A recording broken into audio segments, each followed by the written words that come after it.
time of day, internet. What up? It's me, your boy, Ben Taylor.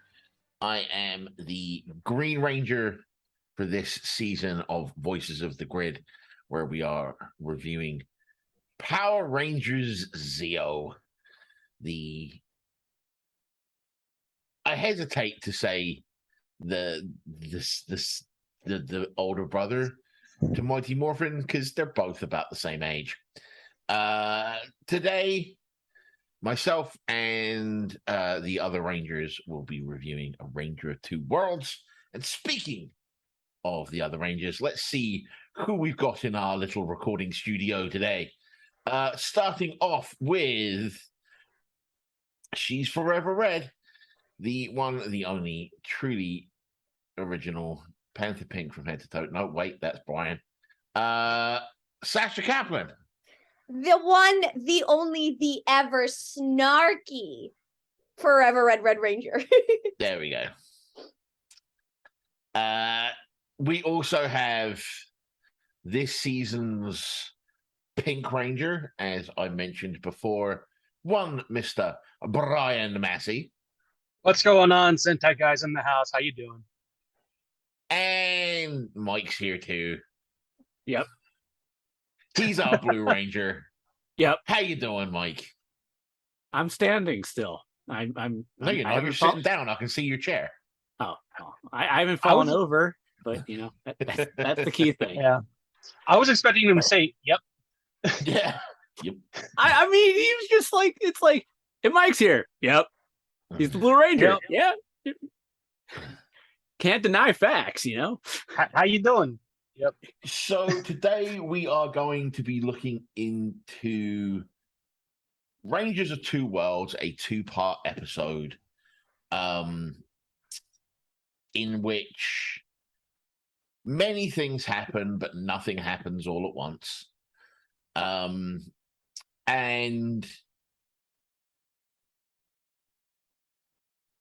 the long and short of it is, we discover Billy is aging.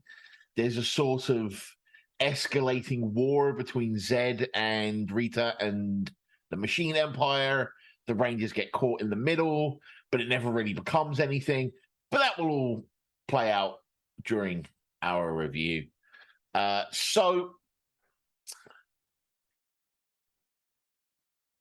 I feel that it is only fair that before we start talking about the actual episode, Rangers of Two Worlds marks the departure of David Yost from Power Rangers. For much of the story, Billy is portrayed as a much older man. The only time that David Yost is seen in the episode is as part of a special effect or in reused footage. And even then, he is dubbed over in a way that sounds nothing like him. This is due to the fact that David Yost had walked out of filming a little bit earlier in the series. I want to give us this opportunity to get out ahead of the episode, talk about David, talk about his struggles. We'll talk about the actual character of Billy later. This right here, I want to talk about David and what happened there before we get into the episode. I think that's a good idea, right? Yeah, I think that's pretty fair. Yeah. First, I gotta give him kudos for being able to stay as long as he did. Because, you know, I don't know what circumstances led to him staying for as long as he did, but just the amount of, like, if we're assuming it all happened pretty much the entire time he was on Power Rangers, that is 5 years of just outright abuse and homophobia, and I don't wish that on anyone. Like, that is horrific. And like, I can't, like, after when I learned all of this, after David Yost came out to speak about this, I'm really surprised that he was able to stay that long and that he tolerated it for so long. So just on the off chance that there is someone who is listening to this that doesn't know what happened, Do you want to lay it out? Does someone want to lay out for us what exactly happened? Sure.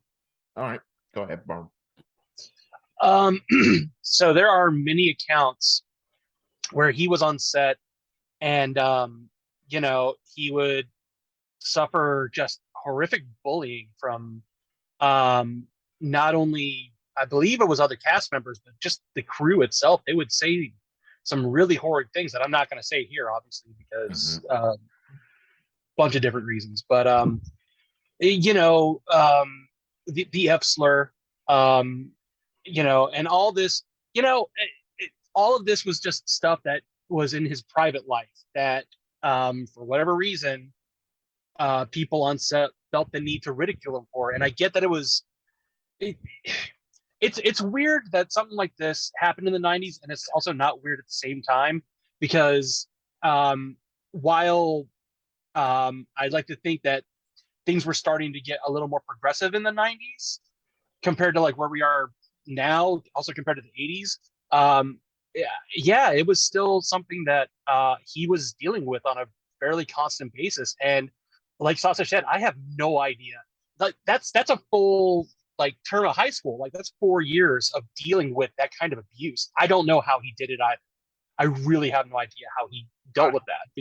I wouldn't be surprised if, while some of this stuff was happening, having people like Amy Jo Johnson around, especially Amy, because both of them come from gymnastic backgrounds. Yeah. That, having her around kind of helped alleviate that, because he had someone to, lean on. And, when she left the show in season 3, he kind of loses that little bit of support system there, so that could be a factor, because obviously, like, we've seen, like, with these reunions and stuff like that, like Amy and David talked all the time. They've done Facebook Live stuff together. They've done conventions together. He feels more comfortable when he's around Amy at times than he is with others. And that could be one reason why. So yeah. And So I do David want to was add, the one that got Amy to do conventions too, just to throw that out there. so I just reading this off Wikipedia, when David initially left, there were a lot of rumors that floated around. Oh, he left due to insufficient pay. I think the studio probably started rumors that he was difficult to work with. But this is going off the Wikipedia, obviously going off what Brian said about, the F slur and, constant harassment. But it also says the producers frequently questioned other cast members in private about his sexuality. That is just so wrong on so many levels. Like, that is not okay. Can't. According to so he left in the 4th season after a week of contemplation. He also mentioned in an interview that he was, facing some mental health issues as well, which, like, of course, right? Yeah. After all of that abuse. Yeah, right. But he continued to work for another 6 months into the second film, which I'm guessing is the Turbo movie. He stated that the coworkers involved with writing, filming, and producing the show considered him not worthy to be where he was, and that he could not be a superhero because of his sexuality. Which, if you'll forgive me, but F all of the people involved with that. Well, just keep in mind, we talked about this in an earlier episode when it came to RoboCupid.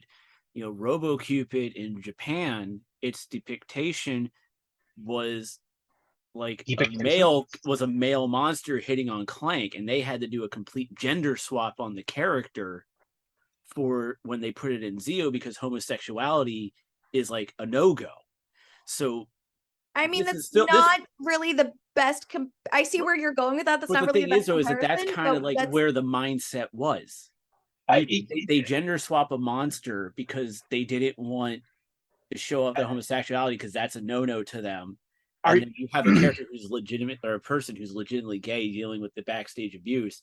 In a way, it kind of is a little lame, because at that time, that's still, not as progressive as Brian put it. You still had it, back in the 90s, Yeah, I mean, homophobia is always going to be around, unfortunately. And thankfully, you could argue that things have gotten better for gay people in the United States. You might also be able to argue that it's gotten worse. I'm not going to get into that.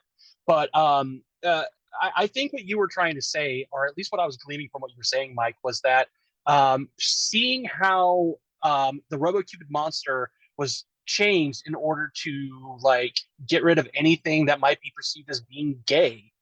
It was telling maybe of what the producers thought of that kind of stuff, and also what the atmosphere backstage was as well, because they were so quick to just drop that and be like, "Oh no, she's a girl now," you know, something like that.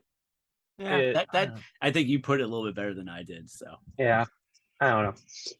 Ben, anything you want to add to this? Not that I can say on our child-friendly podcast. Yeah. I feel that. Mostly child friendly, but yes. Well, our PG-13 podcast, should we say? It just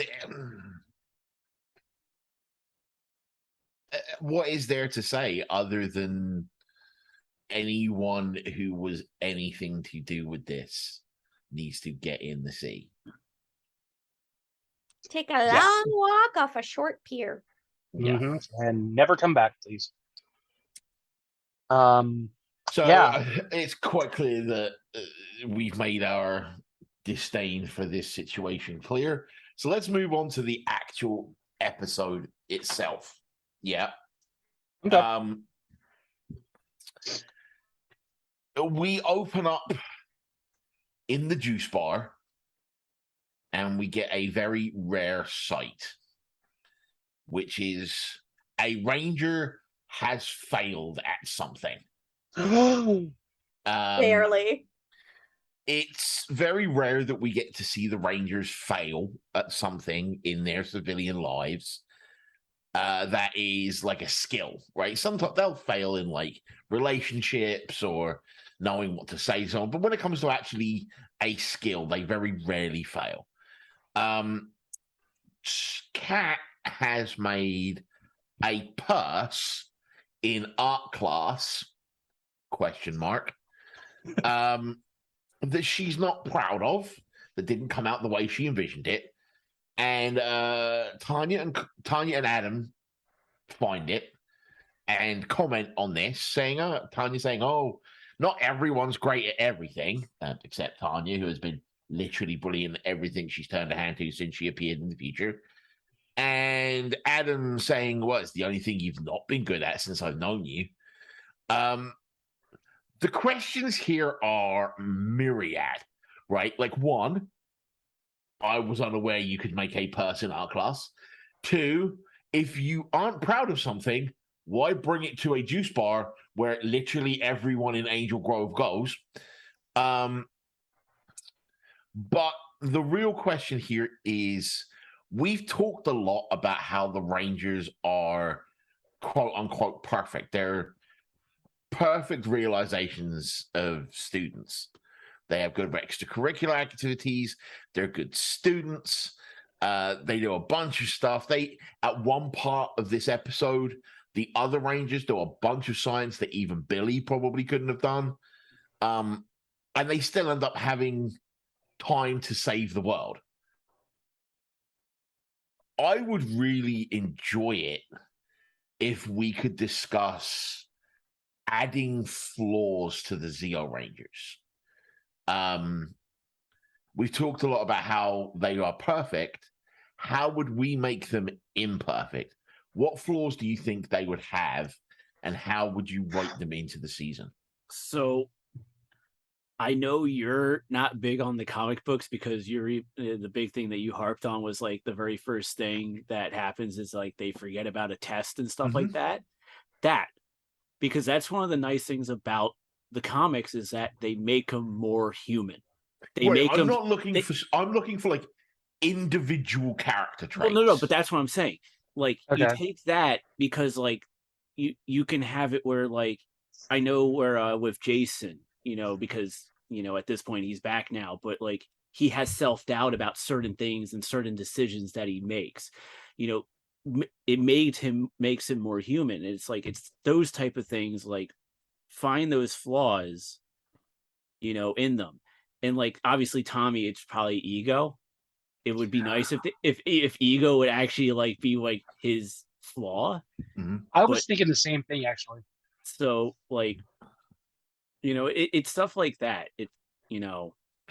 For the record, whenever we've discussed that part of the comic books, I've never said it was bad. I have only said that is not how the teens from the comic book, from the TV show, were portrayed. Yeah. I would much rather that is how the teens from the TV show were portrayed, but it isn't, which is why, to me, it's a very initial warning sign that the two universes are not the same. They are different timelines, right? Yeah. So I'm wanting to take the TV show teens and give them flaws and how we would work it into the plot of the season. Yes, the obvious one for Tommy is his ego. Right? Yeah. Adam, I would give Adam self-doubt because he's virtually non-existent. Like I'm just wait, hold on a second. He did have that when he started as a ranger. Yeah. But the thing is, is, those fears and anxiety. Yeah. But the thing is, though, is that you can play upon that even more now because of how little he's been used this season. So like that self-doubt can come back. I don't think you could say it's because of how little he's used this season, because that's an incredibly meta reason. You would need an in-universe reason for him to start self-doubting. Yeah. But it would have been interesting in terms of Adam to like maybe, and this is not really a fault, but like a struggle, because like he seems to have like a really good relationship with his family, who's like really entrenched in their traditions. Like it would have been cool to see an episode where like, things that we see from Rangers later on, where like the responsibilities of being a Ranger impact his ability to spend time with his family. And how he struggles with that, and how his friends help him or aren't able to help him in that regard. That would have been cool. We got a moment of a flaw with Rocky in the very beginning of the season, whenever Jason came back, and we like see that sort of Granted, he was a little egged on by Bulk and Skull, but Rocky, I think, definitely has faults. Look, I'm not gonna say like we've made a lot of jokes about Rocky having an inability to work doors, right? But I genuinely believe that it would have been really nice to give Rocky, and I'm gonna lay this out very carefully, a learning disability, right? So he has troubles at school, right?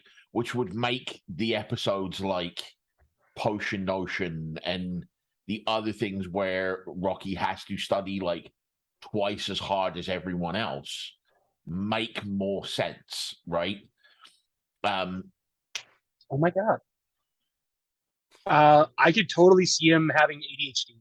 Yeah, ADHD, or he's dyslexic. Wasn't there an episode where he actually was it in Potion Ocean where he helps that student that has dyslexia? I can't remember. Or was it? I can't. I think it was last season. The only thing I remember about Potion Ocean is Rocky does science. So there was an episode, it's one of the Rocky episodes where, and it introduces that teacher. I think it was last season where Rocky helps this kid who has he can't do science, and he finds out he's dyslexic or he has dyscalculia. I don't remember exactly which one it was. I apologize. But yeah, like that would have been cool that like maybe because of his own struggles and challenges that he's faced, he was able to kind of pick up on it with someone, of a similar struggle and challenge with another student. Sorry. The reason that this question came to mind, and I'm sure Sasha will have #opinions ! Is I was rewatching the first episode of Hawkeye, and there's that moment where you realize that defending the world is taking a toll on Hawkeye's body, and it's one of the most humanizing things we've seen in the MCU. And that's what I want. It's why I really like the later seasons of Power Rangers, because they humanize the Rangers, right? So I think something like a learning disability would be great for Rocky because it humanizes him. I think, And speaking of, oh, sorry, Brian, go ahead. I have a way too that you could work that in, because let's say that Rocky does in fact have ADHD, which, by the way, is something I can relate to. Yeah. So going off of what Sasha said, where she was helping the student out, let's say that there's a scenario where he's working with another student who also has ADHD. And while Rocky still struggles with it, he could say to the kid, maybe the kid doesn't have access to the same kind of, structure that Rocky does. So Rocky can then look at him and go, hey man, you know what? I know what you're going through. Here's how you might be able to better cope with what you're going through. Here's how you might be able to better study, because, our brains don't work entirely the same as, somebody else's. So you could have an episode where he's like teaching not only the kid, but the viewer. It's like, hey, if you have this disability, here's what might help better. Here's what almost like we can have environmental PSAs and like teamwork PSAs and like, make, pollution and whatnot and like helping your community. So like, no, that would work really well. Yeah, because to that extent, I think it would have been interesting if like Kat was actually like, so like, Kat, to Adam's point, right, that Kat has been good at everything. What if Kat was like really good at like the sporty stuff, but like really not so good with the creativity stuff? Like maybe art is like the one subject she's really bad at because she's more analytical, or maybe she's more creative, and some of the structural stuff, like this doesn't quite work, right? Because she's a swimmer, or right? It's like, have her actually struggle in a class that focuses her brain to work in the exact opposite of how it's previously been established to work. I mean, I think one of the things we've all said is like, going to Tanya, why isn't she just completely in shell shock over everything? Tanya's writes itself a culture shock. It's like she went from 10 to 18 pretty damn quick, And not to skip ahead, but like I have started watching some Turbo, and like the fact that she's a DJ later on, I'm like, what? So let me see. Like, I know our Rangers switch hobbies, like they switch clothes, but like, so she's been a baseball player. Mm-hmm. There was the whole thing about her singing career. She was a good enough singer to be getting signed. Right. I guess that went nowhere. Now she's a DJ. Oh no, right. I remember that. She has like her own like show on the thing or something. Yeah, which that's next season, but still. Yeah. But yeah, like we said, Kat, she's kind of a perfectionist, right? I quite like that's kind of her flaw. I mean, and Tanya's kind of writes itself. Yep. Is Jason around long enough to give him a flaw? I don't think he is, honestly. Yeah, because I think we're focusing so much on like, oh, he's back, and like, it would have been really interesting to like maybe see Jason overcompensate a little bit. Yeah. Right. The new car smell kind of never gets a chance to wear off necessarily when he comes back. So he also doesn't really get as much screen time. Like, I think he only gets like 2, maybe 3 episodes really where he's kind of showcased upon coming back. And then after that, it's just, he's really not a feature. He's just kind of the safety net for the Rangers, essentially. Yeah. All right. Well, I think that was an excellent discussion, personally. So let's step on to my next question. This two-parter sees the return of one Arnold J.Q. King Mondo. He had been defeated earlier in the season, and Kind of Gasket defeated himself, but yeah. Gasket and Archerina show up. They Did we take over mention their names are Gasket and Archerina? and that she's an archer. What? This leads, and Mondo returning leads Gasket and Archerina to just leave. There's no big climactic fight with the Rangers. There's no confrontation with his father. They just disappear to never be seen again. Yep. Right? Well, there is Just that line where they're like, "Oh, my father has returned. We must," and then Archerina's like, "Oh, we must return to our kingdom." Right, but what I'm saying is, like, they don't even show up when the Evil League of Evil is a thing, right? Like, that's true. Or the Grand Alliance of Evil, the Evil League of Evil, or something very different. Just to underline this fact again, the Rangers do not defeat a big bad until in space. Then there's a scene in part 1 where Billy comes up with an idea to fix his aging, and he just runs out. He's like, "Oh, I've got an idea." He runs out. Only for us to find out later that his plan was to search the lost and found at the youth center, even though while he's searching the lost and found in the youth center, he admits to never having lost anything there. There's a twofold question here. One, is this symbolic of Zeo as a whole?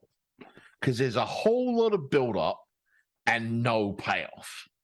Secondly, am I alone in thinking that Mondo returning for the last 4 episodes of the season just makes them feel a bit tacked on to the rest of the season? Yeah. Yeah, I agree completely. I think this is absolutely symbolic of one of the major issues with Zeo is that I almost feel like the build up to Zeo was so much that, like, once they finally got through the whole here's the powers and here's all that stuff, then they were just like, okay, what do we do now? Because so much stuff just doesn't make sense. And it feels like I don't know what happens in O-Ranger with Archerina and Gasket's counterparts. I want to say I feel like they're the big bads in that finale, but here bringing back Mondo after all of that with Gasket and Archerina, I think it feels way too tacked on. It doesn't feel like enough time's been given. And he just shows up out of nowhere, you know, and it just it feels very anticlimactic, which well, I would say that, you know, Gasket, knowing that he always has daddy issues with Mondo, is like, well, dad's back. I'm out. You know, I'm not dealing with this. But the thing is, though, is that, like, Queen Machina and Sprocket, like, laid down the fact that Mondo was essentially going to come back one way or the other, because the last time he had used that sword and destroyed himself, he came back, you know, because he got rebuilt. So it's like they kind of laid the groundwork for him to come back, you know, one way or the other, with you know, that little bit of dialogue. So, but, right. I mean, but the fact that Gasket just kind of out that he was coming back, but he comes back so late in the season and barely does anything. Yeah. That it feels like they just wrote that line in so they could use the footage from the Sentai crossover. Do you know what I mean? Yeah. Yeah. And they probably had something planned, but, you know, they probably had it cut out of the script or something about how would it explain Mondo returning more proper. But honestly, find the other faults of this season, I doubt it. Yeah. But Here's Gasket leaving, it's just I could see, even though it's anticlimactic, I can literally see it because I know I can just talk from my own personal experiences. If I found out that there's certain members of my family that I don't talk to showing up to something, I'm just gonna go, peace, I'm out. Right, you're also not a TV show. Yeah. That is all here's my about take on this. conflict.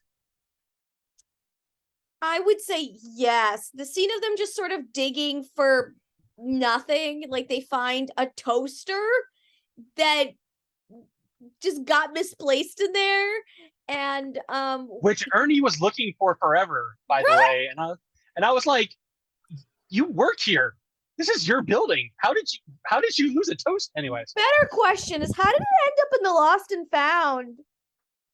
It fell there. Right, but this scene literally is only there for the purposes of reminding us about the purse, because that leads us to our monster.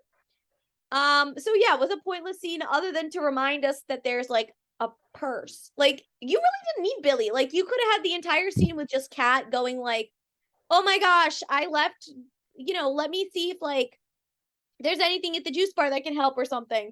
And then "Oh my gosh, I left my ugly purse structure at the juice bar. I have to go get it," whatever.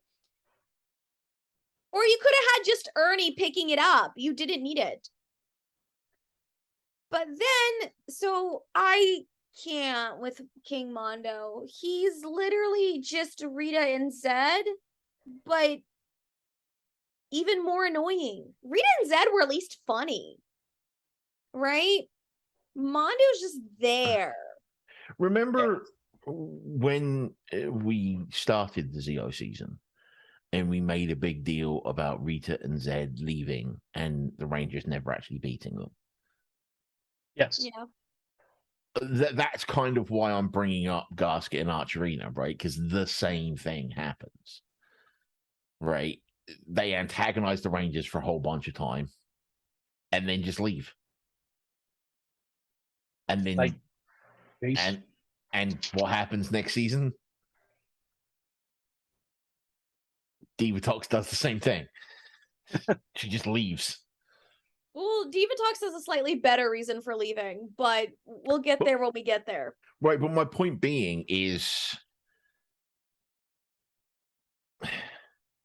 it's a repeating trope in Power Rangers that no one talks about, that the Rangers don't win until in space.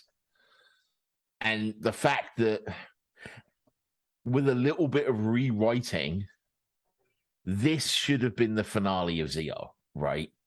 Because things get pretty bad in it. And there's that very tropey, finales of seasons have to have things go incredibly wrong, right? Yeah. I think, anyway, let's move on. But remember, Mighty Morphin is like the best ever.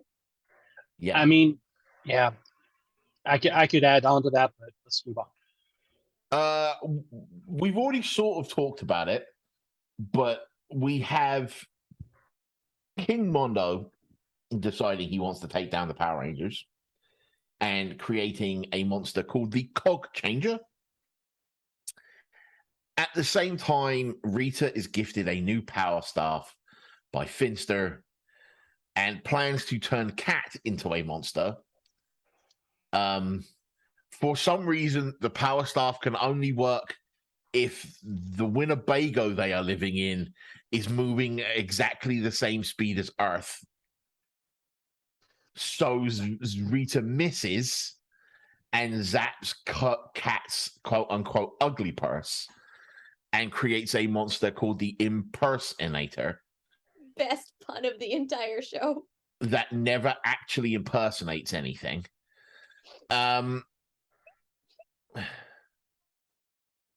Before we go much further, what are your feelings on these monsters, on how they play out, things like this?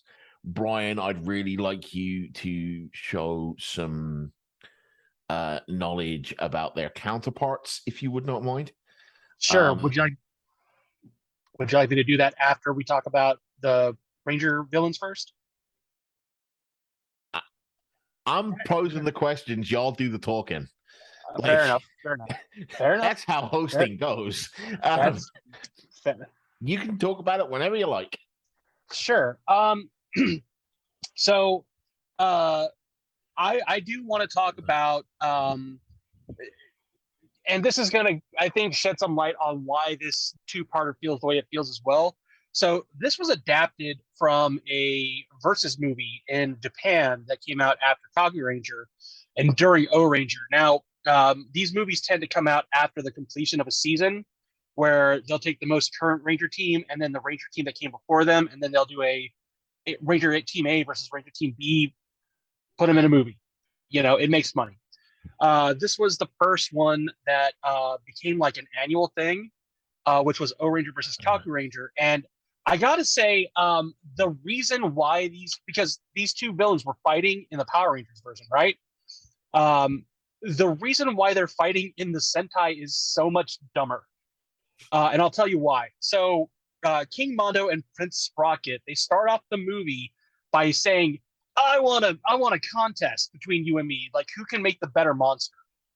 And so Mondo creates Cog Changer, who in the Sentai is Baragir, and then Sprocket actually summons the impersonator, which is it's named Onbu Obake. I'm gonna murder that, but it's translated as piggyback toast. And so that's the reason why when impersonator's doing all this weird stuff, it looks like one of the Alien Rangers or season 3 monsters, is because it's based on like Kaku Ranger villains. Mm-hmm. Fun fact, it actually when Arc Conqueror shows up, it scares it by doing this ghost thing, and we'll they actually have the whole thing was a contest between Mondo and his kid on who could beat the Rangers the most. Their functions are pretty much the same. Bittergear, much the same as Cog Changer, does the exact same things. He's just ordered, hey, go mess with the O Rangers. And then Piggyback is let me just put it this way. You know how there's that scene where Rocky, Adam, and Tommy show up and they kind of make the impersonator get out of the Megazord? And it's like, wait, why was that a thing? Like, we'll get to that too. Yeah. Well, so in Japan, the impersonator is actually a dude, and he's really pervy, and he's watching the two O Rangers like be girls in a they're in a lake in swimsuits, and he gets really pervy with them, and that's what gets him out. Yeah, that's what gets him out of the Megazord is, there's girls. So I'm not gonna lie, it makes less sense in Power Rangers, but I'm okay with that. I'm okay with that too. This is one instance where I actually prefer the Power Rangers. I very much prefer the Power Rangers because it gets really, really gross. And if you want to see it, it's on YouTube, but I don't recommend it. So I love the purse monster because she makes no sense. And it's ridiculous. And it was funny. The fact that the impersonator is basically like trying to fight it out with this other monster.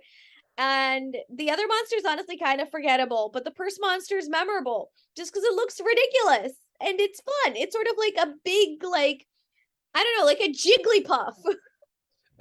Yeah, kind of, sort of.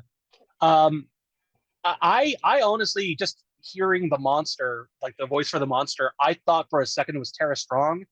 Turns out it's Wendy Lee. But I swear, like when the monster was like giggling, I thought it was like Bubbles from Powerpuff Girls. That's who it sounded like a little bit. And I agree, like definitely the more memorable of the monsters, because Cog Changer is just kind of there. Yeah. I mean, he does cool stuff, but he's also just kind of there. It's like, okay. Fun fact: Tara Strong has never worked on Power Rangers. I can believe that. But and also, I can also kind of not, but whatever. Anyways, right? But I mean, since y'all pretty much said so much about the person there, I actually like the fact that the monster was made by mistake by Rita. Yeah. Like I think that's a nice little like glitch there for Rita, going like, oh, she wanted to do this, but she got that instead. I kind of like that. But for the cog changer, it's like, while not really the most memorable, served a good purpose because, he's the reason that the Rangers aren't able to destroy the monsters for a while. Yeah. By putting the cogs into the Megazords. Well, hold on. They were only able to do that because the cog planted like a specific side cog into the Megazord. Saying. Yeah. Because, the cog monster was able to put in cogs into the Zords that caused them to not be able to do any damage to them for a while, and also let them having a impersonator. No. Yes. No. Literally right here in the notes. Cog changer plants some cogs into the Zeo Megazord. Yes, Zeo Megazord and the Red Battle Zord combined for a final strike that has no effect. But that is not, the cog doesn't depower the Megazord. It merely allows him to take control of the Megazord after it goes back into the bay. The whole thing of Impersonator's whole deal is that the Rangers can't hurt it to begin with, and they don't know why. It's like super invincible. Yeah. I kind of like the fact, by the way, that they were able, because of the fact that this was a like season 3 monster, that they were able to bring Rita and Zed back in such a way. And I honestly feel like if there weren't other issues happening behind the scenes and there weren't other episodes, this could have very well been the finale. Because they throw so much stuff at these two monsters. They literally throw everything at these monsters, and it feels like that should have been like, okay, Zeo's done.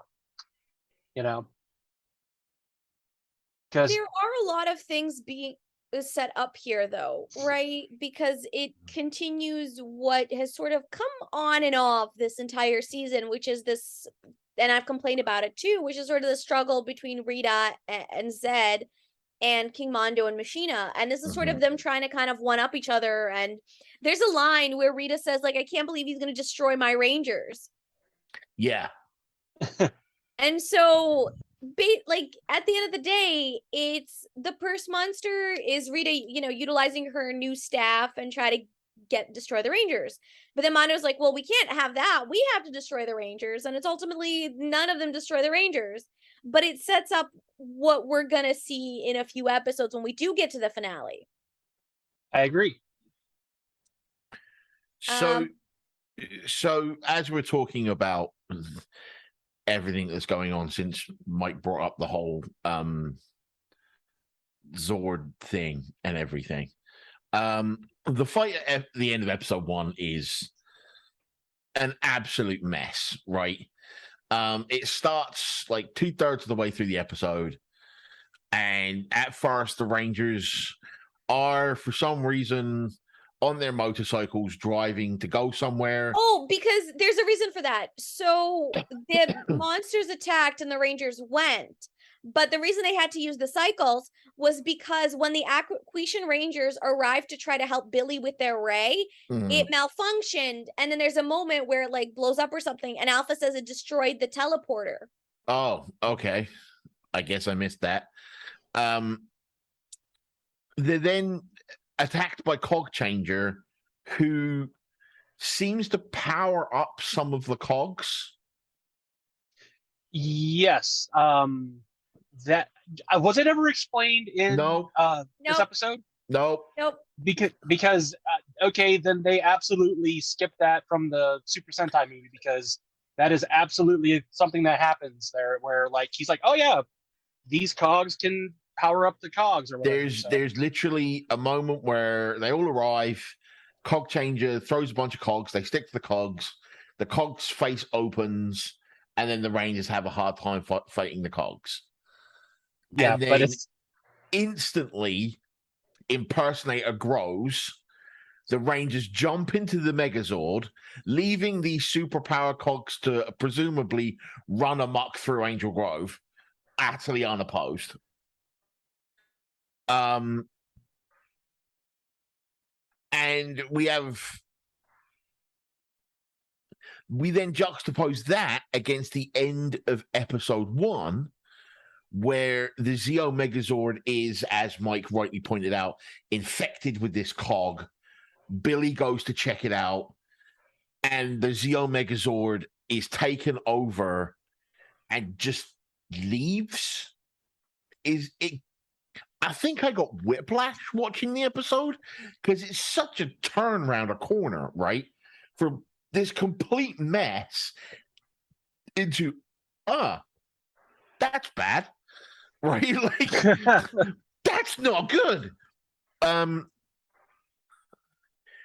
And we've mentioned this before, but to me, that cliffhanger feels like something that would become part of the well-known finale trope of things going incredibly, incredibly wrong. Yeah, where like part 1 ends with the Rangers in peril, or the Rangers defeated, or the Zords destroyed, or something where like you're like, oh man, I gotta tune into the next episode. I hope the Rangers win. Yeah. Do you think this cliffhanger appropriately sets up part 2, or does it overpromise? It overpromises. Yeah. Most cliffhangers, though, kind of overpromise in Power Rangers. True. It's fair. But there's like way too many things going on in these 2-parters, right? You have Rita and Mondo and their monster shenanigans. You have the Rangers, then you have the Equations, then you have Billy's dilemma, and it's just like, and not to mention Bulk and Skull, and it's just like, it's a little too many moving pieces for me. Yeah. So I genuinely believe they should have stretched this out over 4 episodes and made this the finale and not what we end up getting, which we'll hear about in the next episode, which just kind of stops. Yep. Right. Yeah. That being said, the beginning of part 2, we have the Rangers launching in the Super Zeo Megazord in an attempt to stop the Zeo Megazord. Side note, why is the Zeo Megazord being stored in Megazord mode, where whenever the Zeo Zords launch, they launch individually? There's a very simple explanation. They were planning for it. Yeah.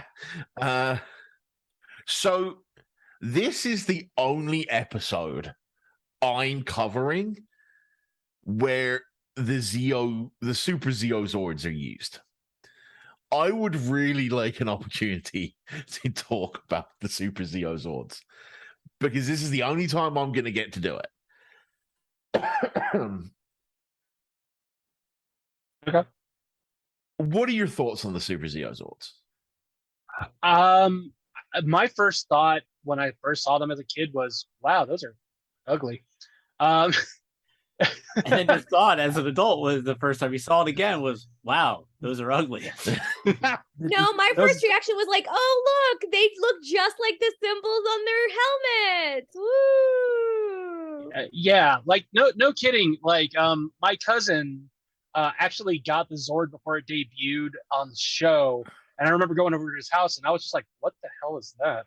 Like, I just, as someone who was collecting all the Zords as a kid, like, for that to be my reaction, I mean, that should tell you, like, it's not a great design. And I'm still also, all these years later, not entirely certain what makes it super. Didn't they do it backwards? No, that was Kaku Ranger. Oh, yeah, that's right. Kaku Ranger, they did it backwards with the Zord. Yeah. With the Zords, yeah. The Shogun Megazord came first, and then the Ninja Megazord came second. But anyways. A few questions came to mind. Or as I often put it, I have questions. Mm-hmm. First of all, The thing that allows the Rangers to interact with these new Zords were given to them by Trey of Triforia before he left. And they are known as the Super Zeo Crystals. Correct me if I am wrong. But were we not informed that the Zeo Crystal was the ultimate source of power? We were. We in fact were. I Was mean, drilled don't into us forget, don't all forget. the time. In Mighty Morphin, we also had the power crystals, which helped make the Zord stronger too. Right. But we are told that the Zeo Crystal is the ultimate source of power. We now find that there is a better one? Question mark? There's a very simple explanation. I feel like something. I honestly feel like that got brought up when they were coming up with like the O-Ranger footage, and we're like, well, how do we explain that crap? You know, I I don't know. I really don't know. Like I almost you know the cannon from second season, like the with the power balls. cannon. Yeah, the power cannon with the with the balls. I almost feel like they're kind of like that, maybe, or because I don't remember. Like, I don't think I saw that episode. Was it explained that that's supposed to be like the Zeo Crystal, but like an even better Zeo Crystal? Like, I don't know what. Yeah, I'm confused. Yeah. Also, if you have a Super Zeo Megazord, why would you ever use the normal Zeo Megazord?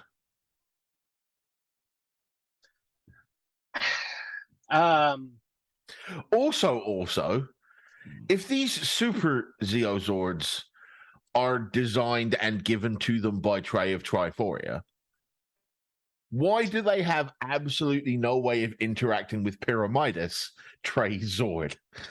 That's why I wait. Hold on. I have another question. That's why I feel like they went backwards, even though they didn't, because it's like these Zords were given by Trey, but they don't fit in Pyramidas. But these random Zords that Billy made do, and it's like that's why I was like, they had to have done this backwards. That's the only explanation Apparently I can get. not. But apparently not. And I was like, oh. What was your question, Sasha? Which Zords have the telepathic link, or was that just Tommy's? That's just Tommy's Red Battle Zord.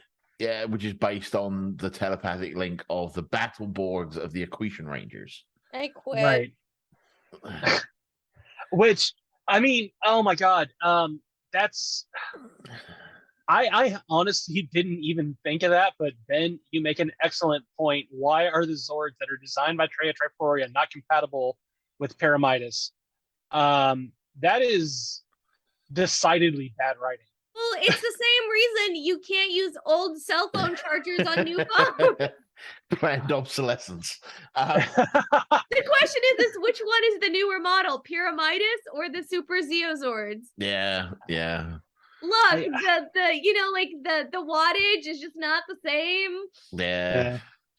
So you plug this Zord into a wall in Europe and it'll just blow up or something. Long story short, the Super Zero Zords are stupid. Yes. There's a really fun sequence. I thought it's one of the most fun sequences I've seen in a while, where Cog Changer is in the Zeo Megazord, controlling that, and Impersonator is controlling the Super Zeo Megazord, and the two are fighting. It's a really fun little sequence, right? Side note, there's a moment in there where Cog Changer says, I see we are evenly matched. Spoiler alert, if you're in something called a Zeo Megazord and the other person's in the Super Zeo Megazord, you are not evenly matched. Well, they don't know that. They're monsters. I see your Schwartz is as big as mine. But this leads to what might be the biggest question mark moment of the episode. where Jason decides it is time to call on Auric the Conqueror.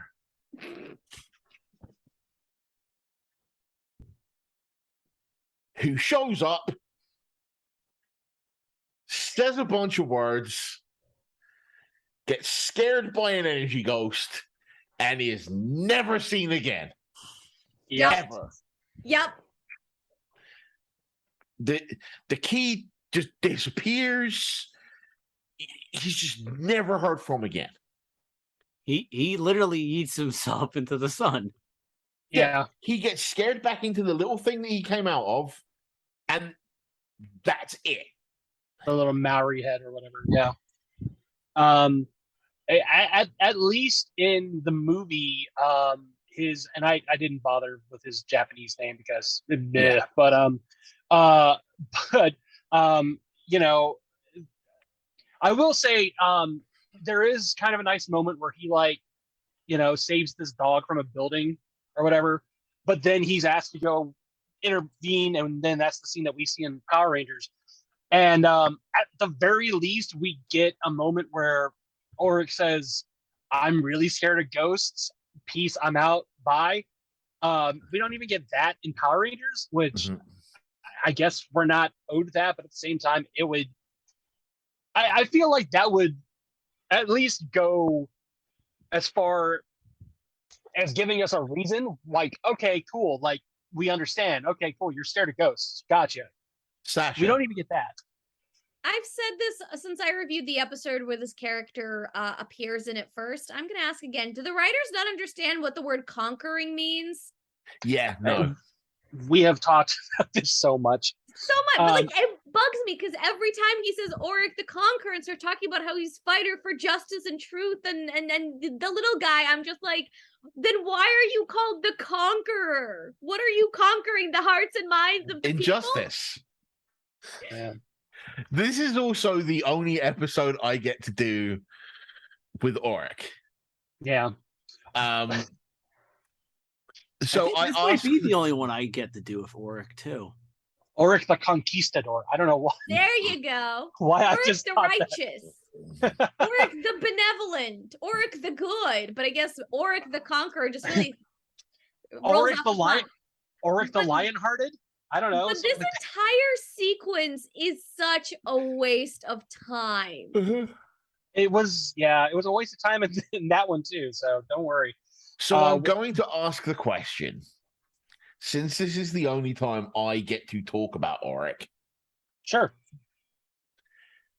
Do you think Auric was an effective addition to the show? No. And what else could they have done with him to make him more effective across the season of Zeo? How about just not? So quick answer to the first part, no. Second answer to, or the answers to the second part is he's only around for like how many episodes? 3? Not even 5. Yeah, like he's around the same amount of time as Raymond, essentially. Raymond is Auric. But at least Raymond had more development. Yes. But Raymond had more development than Auric. And a toaster had more development than Auric. But the thing is, though, is that, and I think that's the problem. It's that, and the amount of screen time that Auric got after he came in to this point was very minimal. Kind of like how we're talking about Jason. Jason gets like 2, maybe 3 episodes where he really gets to shine as a focus, and the rest of the time he's just the safety net of the Rangers in battle.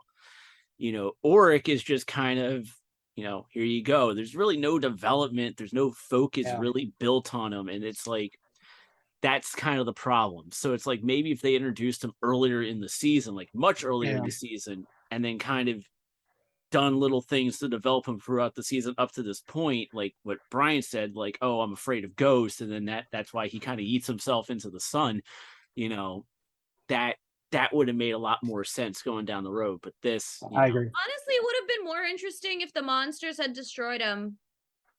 Right. So I think I kind of want to bring something up real fast, because I know when we review these, we're mostly talking about the story. We're talking about the episodes, but something that I would like to bring up, if you would give me a moment of your time, is I feel like characters like Auric the Conqueror, if you look at the way toy sales were going, both in Japan and in the United States, if you look at like Kaku Ranger and Mighty Morphin Season 3, when you have characters like Ninjor, Ninjor was one of those, they track toy sales in like Q1, Q2, Q3, Q4. And Q3 is usually right after the Sixth Ranger has shown up and like all those toys are, out in the open. And so Q3 and Q4 tend to be massive dips. And so back in the day, I feel like characters like Ninjor and Auric were created so that when Q3 and Q4 came around for toy sales, they were able to make more profit because, a vast majority of people would already have the toys from that initial launch. So it makes sense to me that characters like Auric and Ninjor would exist. I think Ninjor was a more developed character than Auric, but I can see why characters like Auric were around. Question for you, Brian. What's up? Did we ever get an Auric the Conqueror action figure here in the United States? We did, actually, yes. You had a question, Sasha? I was gonna say, is Auric just a discount Ninjor, but without the fun? Yes. Absolutely, I want to say yes. Mm-hmm. He's even got like this. His voice is kind of like a knight, kind of like a like this a knight in shining armor. Whereas Ninja is just fun. Dudley Do Right. Absolutely. I have a proposition, and I don't know how this would gel with any Sentai footage, right? Sure. But what if they didn't make Auric the if they introduced Auric the Conqueror earlier? Not by much. And they made Auric the Conqueror not an autonomous thinking, feeling, acting being on their own, but made him a new Zord for Jason. Right. That probably would have been a bit better.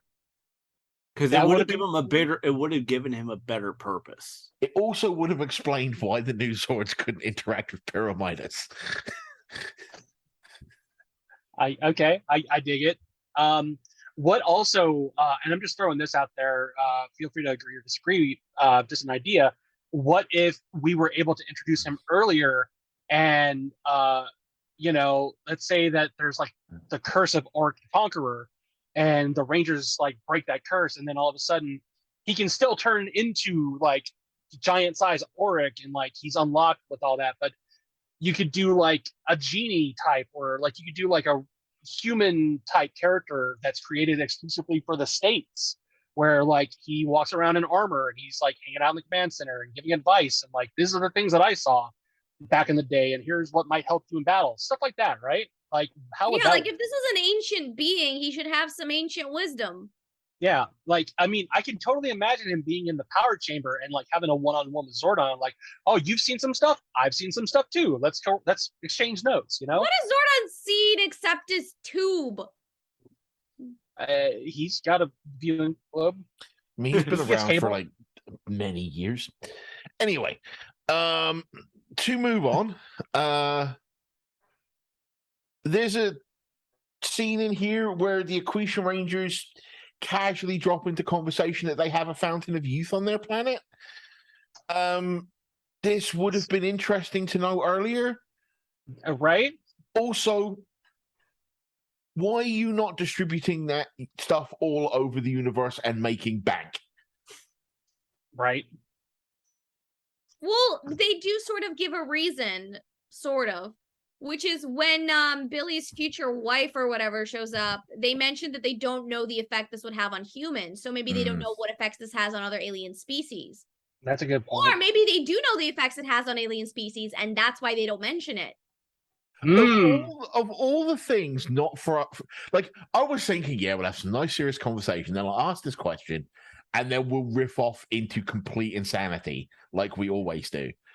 Whereas this has been the only question where we've not done that. Sassy just went, here's the logic, deal with it. Like, And thank you. I take a bow. all right, so move on. The solution that, as Brian alluded to earlier, the solution to getting Impersonator out of the Super Zeo Megazord is to apparently just shout at him and get its attention. Admittedly, Rita then later puts it in timeout for that, which I think is very funny. That was funny. And I think that's the last we see. Anyway, the solution to getting Cog Changer out of the other Zord is to just jump in it while he is quote unquote distracted fighting the other Zord, knock the controlling Cog off, and sword him in the face. Literally, both of these things could be done before they resorted to summoning Auric. Yep. While I'm aware that the big resolution of this episode is Billy's arc, this just adds to the anticlimactic feel of the season, right? Do you feel like this was too easy? And do you think it would have been better to have the Zord crisis carry over into the next two episodes to give us what actually feels like a season finale for Zeo? Or did we have enough of this story? I think it needed to be anticlimactic for the sake that this was Billy's departure. Because, like, if you're a fan and you watch from day one, like, you grew with Billy, you know, and spent all this time with Billy, so you would rather see Billy get more of the attention at the end rather than having this battle, like, kind of overshadow it.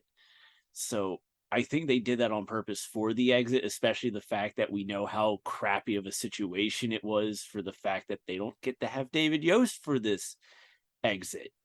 So they're trying basically the unnecessary necessarily padded and stretched out this episode purely so that we don't get any actual send off for Billy, where Billy ends up being a side character because we couldn't have the original actor for obvious reasons. Yeah. So it's like, I'm not saying it's the best thing in the world, but I think that's probably what they're thinking is like, we have to give Billy an actual send off. And we need to make that more of a focus than, you know, than the battle. I wish they'd get given that much thought to Tanya leaving. I'm sorry, I meant Aisha. Aisha was a weird one. Yeah. I do have a counterpoint. You could have had the Zord crisis continue, and the Rangers also still have to deal with the fact that Billy left. Because, I mean, here's the thing. Billy left without saying goodbye to anybody except for Jason. And, yeah, so you could have very well, like, okay, what would have stung even more for the Rangers? And, like, it could have, like, this could have bled into, because look, I'm not saying that we didn't need to say goodbye to Billy. We absolutely needed an episode to focus on saying goodbye to Billy. I'm saying you could have your cake and eat it too by saying goodbye to Billy, and then the fact that the Rangers didn't actually get to say goodbye to Billy, you know, and then they've also still got the Zord crisis going on. I feel like that could lead into the next like 3 and 4 parter, you know, like episode 3 and episode 4. So they got to deal with this really emotional thing while they're also trying to resolve this crisis with the Zords. And I agree with that, but you know, working with what we actually got, you know, that's like, what you got. So the finale could have very well been Billy popping up and saying, "Hey guys, sorry I didn't actually get to say goodbye to you proper," and then like he gets to, you know, have his scene, and that could be the finale. Also, hear me out here, right? And I'm going to talk a little bit about the next 2 episodes of Power Rangers here. Sure. Spoiler alert. Imagine, if you will, Rangers of Two Worlds Part 1 plays out exactly the same way. Rangers of Two Worlds plays out very similarly, right?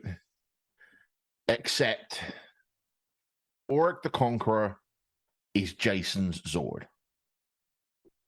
Auric gets blown up. There's a feedback loop, whatever, which is why Auric goes away, right? Jason then disappears for the rest of the episode. We get to the end of episode 1 with Billy degenerating even, end of season episode 2, with Billy having degenerated even further. Episode 3 starts. Rangers of Two Worlds Part 3 starts the exact same way the next episode of Power Rangers does, which, if I remember rightly, is Hawaii Zeo, which is Jason running through a forest, his powers failing. Right? Mm-hmm. Then the Rangers are dealing with not having control of the Zords, Jason's power failing, and Billy's AIDS crisis all at the same time. They resolved the Zord crisis, right? They then don't have anyone to pass the gold powers to, so Trey of Triforia has to come in.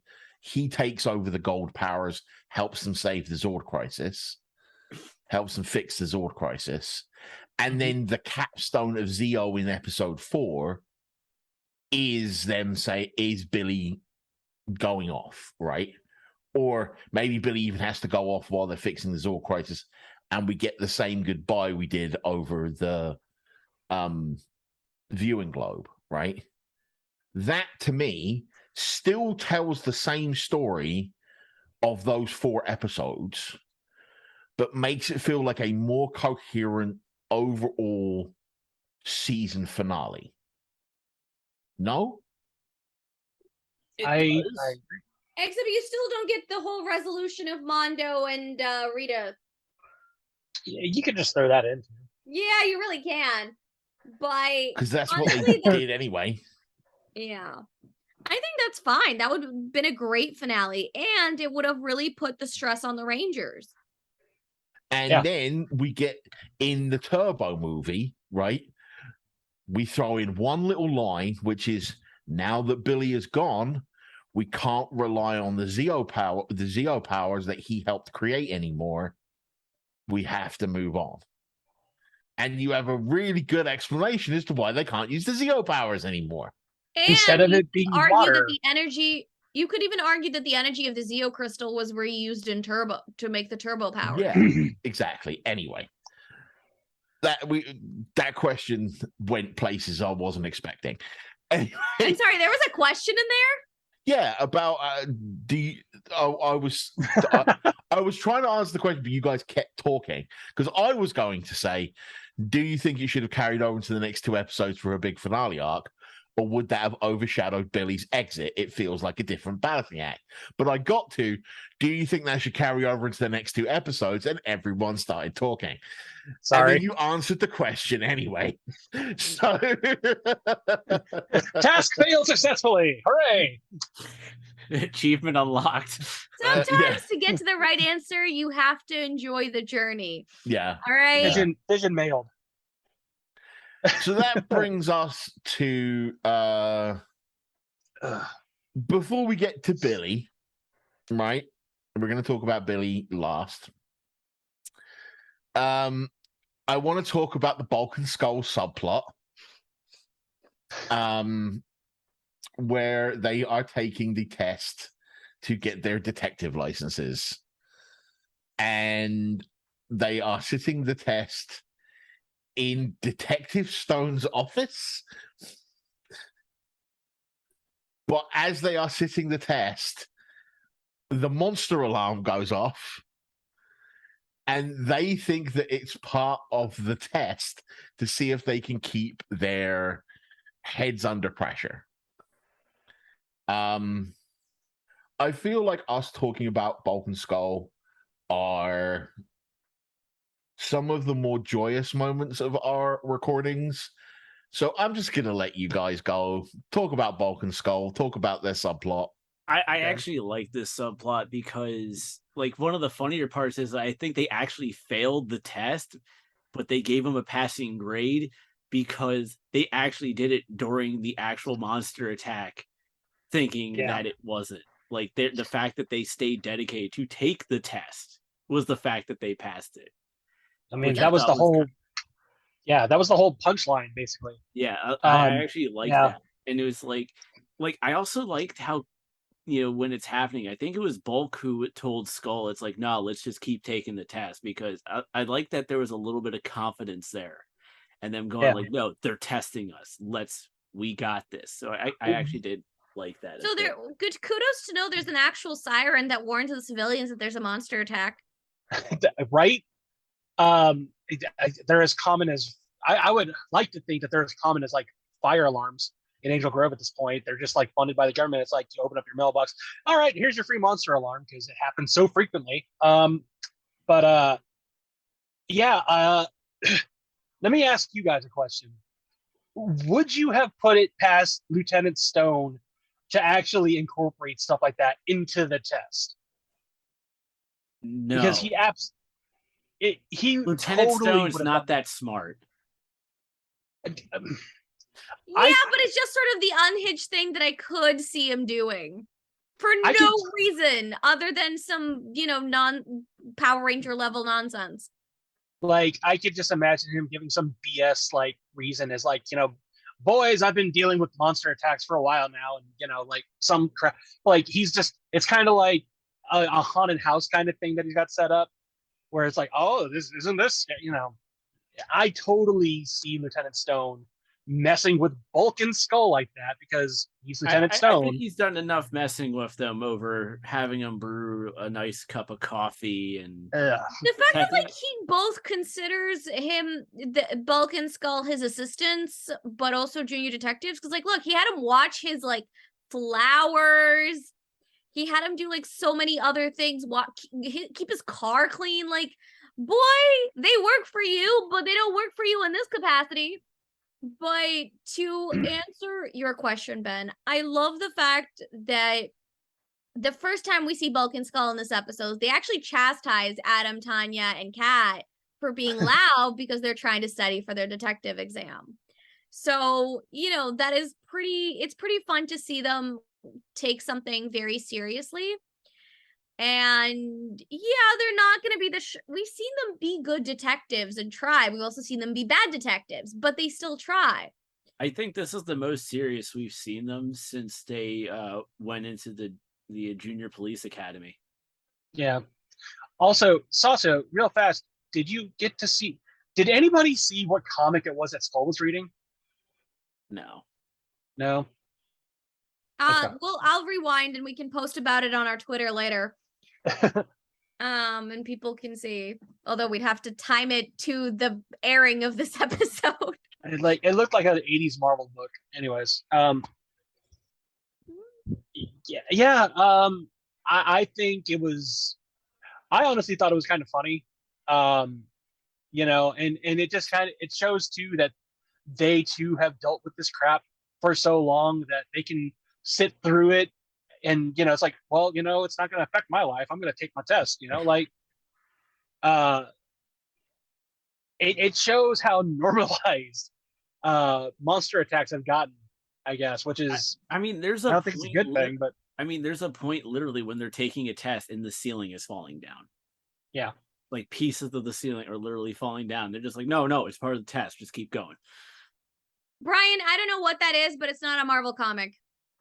No. So, I want to answer Mike's question here about would I put that past Lieutenant Stone? If it was the Lieutenant Stone that we met initially in the police academy, no, I would not put him past it. The guy that we know at this point, absolutely, he's an idiot. he's a lazy idiot. Yeah. How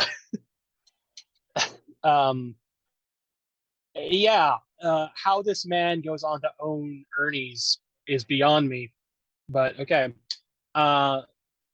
He, yeah, words coming up with words. I'm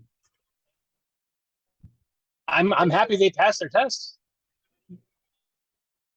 But it's just so funny. Like, I love the scene where they're like after the siren, it's like the next time we see them, the fan falls down. And they're like, and Bulk is just like, no, this is part of the test. This is totally legit. Keep going.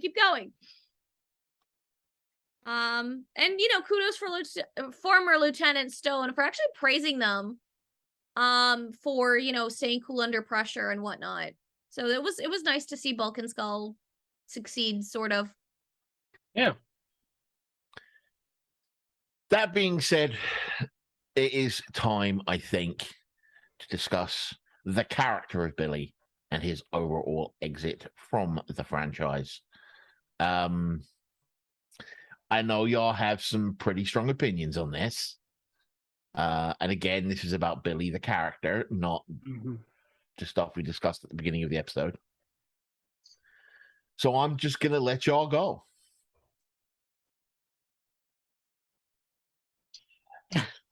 And silence. It's unfair on so many levels. Like, granted though, they did establish this whole thing about like Billy going off to Aquesh to Aquitar and like helping the Aquetians on stuff. So it sort of makes sense that like to end the arc, that quote unquote arc he had this season, to send him back to Aquitar. Did they ever explain how he's able to breathe on a planet that's just all water? I don't. I mean, he's like Sandy from SpongeBob. I mean, what? He's got a tank over his head the whole time? Pretty much, yeah. Okay. That makes about as much sense as anything else in this episode. So sure. They genetically gave him gills or something. I don't know. As someone who like grew up with Power Rangers, but like came back and forth on it. Billy was sort of the last, I'm not counting Jason, but Billy really was the last remnant of the original Mighty Morphin era. Like Jason too, but Jason came back, we knew was temporary. So to see the last original Ranger leave, I think is kind of works as foreshadowing to what we see later on in Turbo. I agree.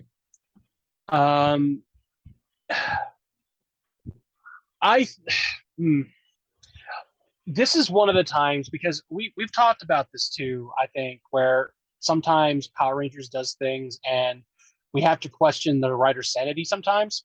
Most of the time. Most of the time. I mean, I think that's kind of the point of the show, really. But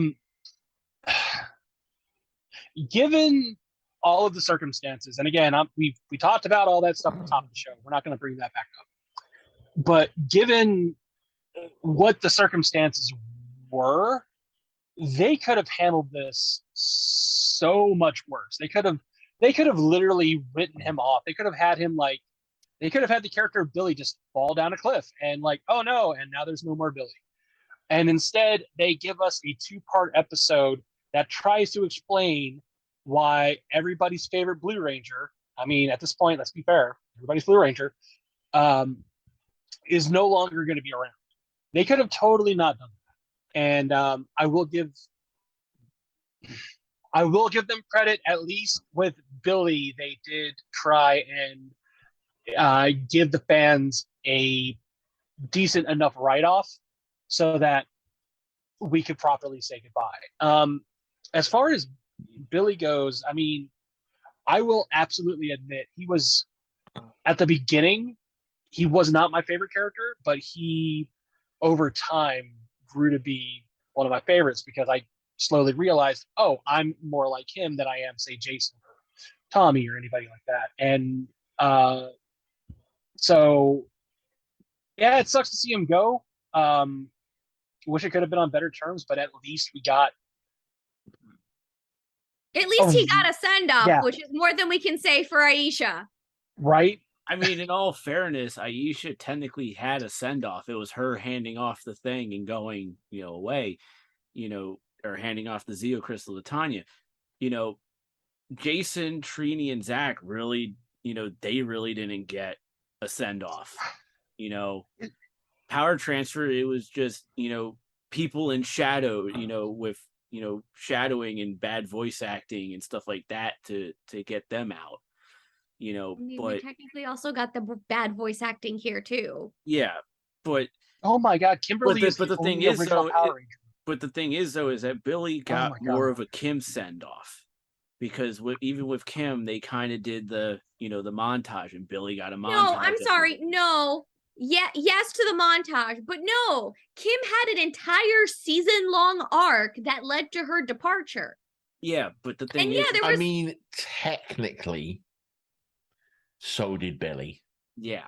But because it was an unplanned season-long arc. Yeah, because here's the thing, though. Because, like, if you look at Billy from the beginning, and you can use the same thing with Kim from the very beginning to when she left and to now when Billy left, those are probably the two characters that had a lot of the growth in character development from going from, two people who literally could not fight to people who could actually fight confidently. On Morphe and stuff like that. Kim had character development? And then leading up to this point with Billy, the point that Ben was just bringing up, that he technically had a season-long arc himself, he had to do the realization of a complete role shift from being a ranger to being a support player in the power chamber and stuff like that. So he played roles from beginning to the end for him. So it's like, yeah, he's kind of like that heartbeat essentially of the Rangers. Like, not the complete. That went way too poetic and unnecessary. Well, I disagree. I also disagree, but please, Ben. The fact of the matter is, while Billy did have a season-long arc, it is one they absolutely stumbled into. Yep. The explanation for why Billy is aging exponentially at the beginning of this two-parter is absolute hogwash that they pulled out of their bottom. There was no foreshadowing towards it. There was no talk earlier in the season about possible side effects of him aging and getting caught in everything else. There was none of that. The fact of the matter is, of the 5 original Rangers, Kim is the only one that had an arc where she went out on her own terms. Yep. And that's a fact. So, yes, the writers did their best to make Billy's departure fit in with some kind of storyline that made sense in the context of the universe. But I will 100% disagree with you that it was planned. I'm not saying it was planned, Then it wasn't an arc. It was just something that they turned into an arc. Yeah. Well, I agree with that, though. It ended up being an arc because it needed to be an arc. Mm-hmm. Because the writers probably had to scramble on very short notice to give Billy the send-off.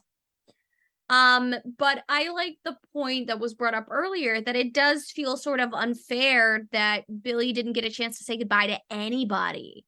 Except Jason. The goodbye with Jason at least makes sense because he's the one Jason's known or Billy's known him the longest. Yeah. Right. But apart from that whole 3 years where Jason buggered off.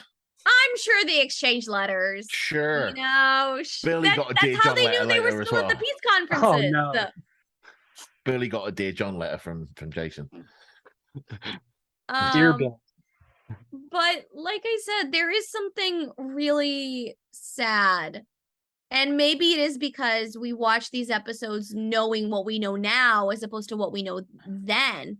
But I remember just being really, like, before I knew why, I just remember watching this episode and just being really angry that, like, Billy got to go, but we don't even really see his actor anymore. And now, like, now we know why. It's still sad to see, and it still feels like it's unfair that we never got to see Billy sort of one last time as Billy. And no, the bad voiceover at the end with the whatever intergalactic communication module does not count. The I agree. reused footage. I wonder how much coincidence there is that because the Alien Rangers are such a big part of they're such a big part of Billy's departure with the story. I wonder how much coincidence it is that like that O Ranger Kaku Ranger movie even existed, because I wonder what they would have done if they didn't have footage of, you know, those two Ranger teams together. Like I'm sure that they could have filmed something. Don't get me wrong. I mean, they could have still brought in the Equations without the team up. Yeah, but it just been... seems like, yeah. Sorry. I was gonna say it would have been just the exact same episode except the team up portion. Fair enough. It just seems very coincidental that like that was available. Yeah, it just seemed really convenient that particular footage was available right around the same time that happened. I mean, it could just be a happy coincidence, but you know, that's just a little thought I had. You know,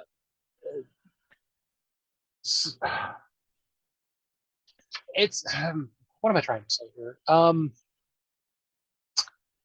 Was anybody else like at this point, like through your first watch through of Zeo, ready to even say goodbye to Billy? Like, I mean, because it feels like his character, even though it was winding down, it does feel like he could have. Do you think he could have had a influence on the way things happened in Turbo? Well, there is the running theory that we'll discuss when we get to the Turbo movie that the reason Billy kept disappearing constantly when he was the red herring for the Gold Ranger was that he was developing the turbo powers. Right. I think it would have been interesting that had Billy stayed, but you know, they decided to like there was a conscious decision on both sides to like end his journey. It would have been cool to see Billy decide that he wants to help planetary defenses. Right? Yeah. Like it seems weird that like Zordon is the only one with the powers that he imbues the Power Rangers with to fight this bad guy.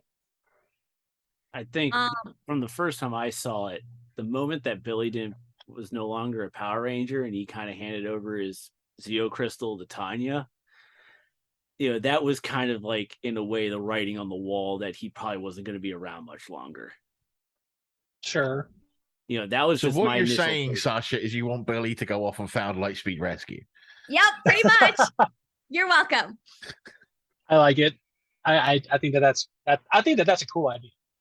I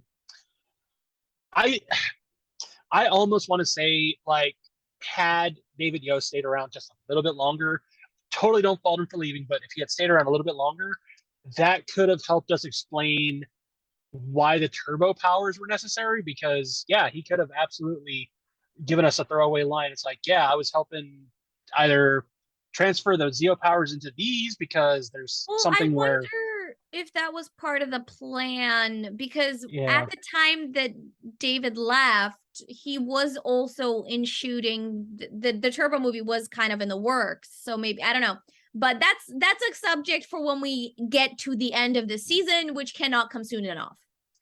Fair enough. Yeah. Anyway, that kind of comes to the end of my questions about this two-parter. Is there anything else that anyone wants to bring up? Nope. Let me double check.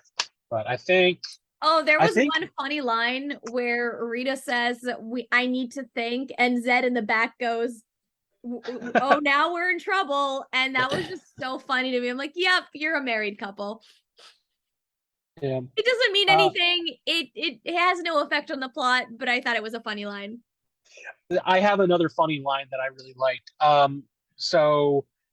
King Mondo and Queen Machina see Rita and Zed create the purse monster, and they even straight up say, Rita and Zed have created a purse monster, and Sprocket says, a purse monster? That's so last season. And it works on so many levels. I was like, that's actually really clever. I like that. That's too funny. It was, yeah. Is it true that in the Sentai, Sprocket is actually Mondo's grandson? No, I believe it's still his kid. Okay. Yeah. Anyway, anything else to bring up, or should we draw this episode to a close? I just have one little science point, and then we can start having. So I have a note here where I said, and I typed this very fast. I said, so the teleporter is still down. Billy is kind of SOL. The Rangers use a Super Zeo Megazord to try and stop the Zeo Megazord. The Billy problem is resolved in less than a minute, but now Mondo's monster is taking over the Zeo Megazord. So there's a science thing that can't be scienced back to being fixed, and then it just kind of gets fixed. And Billy's not around. There's a very simple explanation. Like I said, there's a whole sequence where the Rangers do a bunch of science to work out they need the equations that Billy couldn't do. And you're like, hang on a minute. That's not how Billy works. Right? Pretty much. I think that's all for my notes as well. Yeah. Right. Then let's wrap up. Sounds good. It's been a long, strange road. Brian, where can people find you on the interwebs? You can find me on TikTok as Tic Tac. Yep. I like the orange ones. You can find me on this breast mint. Yes, very good. You can find me on TikTok at Blue Ranger B-Rye. You can also find me at Castwave Studios doing the beer review stuff over at One Drink Geek. That's also my Twitter handle. Check out One Drink Geek. And also check out our backlog of shows. You can find that show on YouTube. Just look up One Drink Geek. I review craft beers from all over the place and try and be funny and probably fail in the meantime, but there you go. Mike, where can people find you? You can find me on Twitter at the Lindenbaum75, Facebook at facebook.com/X75 Productions, Twitch at twitch.tv/TheMichaelX75, and everything's on the website at txhdhockey.com. And then just hit the X75 Productions section for everything that is not hockey related. Sasha, where can people find you? You can find me over on geekgirl101.tumblr.com, usually suffering, and you can find me over on Twitter at Geeky Kaplan. That is Kaplan with a K after the greatest superhero in the Marvel Universe, Billy Kaplan. Fight me, where I am constantly complaining about the lack of Jewish representation in pop culture. As for me, you can find me on Twitter at Bob T. Goldfish. You can find me doing the video game thing over at twitch.tv/321_TV. And if you want to hear more of Mike and I doing the podcast, you can find the sister show, Two Voices from the Grid, Awesome Mania, on Google Podcasts. No, you can't. That's this show. You can find it at txhdhockey.com/X75 Productions/Awesomania for that one. Yep. And this show you can find on Google Podcasts. You can find it on Spotify. And you can find it at VFTG_PR on Twitter. That being said, I think we're about ready to be done with this recording. So, we will end it by saying, as we always do, guys, gals, and non-binary pals. In the words of the 16th President of the United States, Abraham Lincoln, be excellent to each other. And party on non-gender specific honorifics. And until our next more phenomenal episode, be sure to grab your Zeonizers and your Zeo crystals. And may the power protect you. Peace.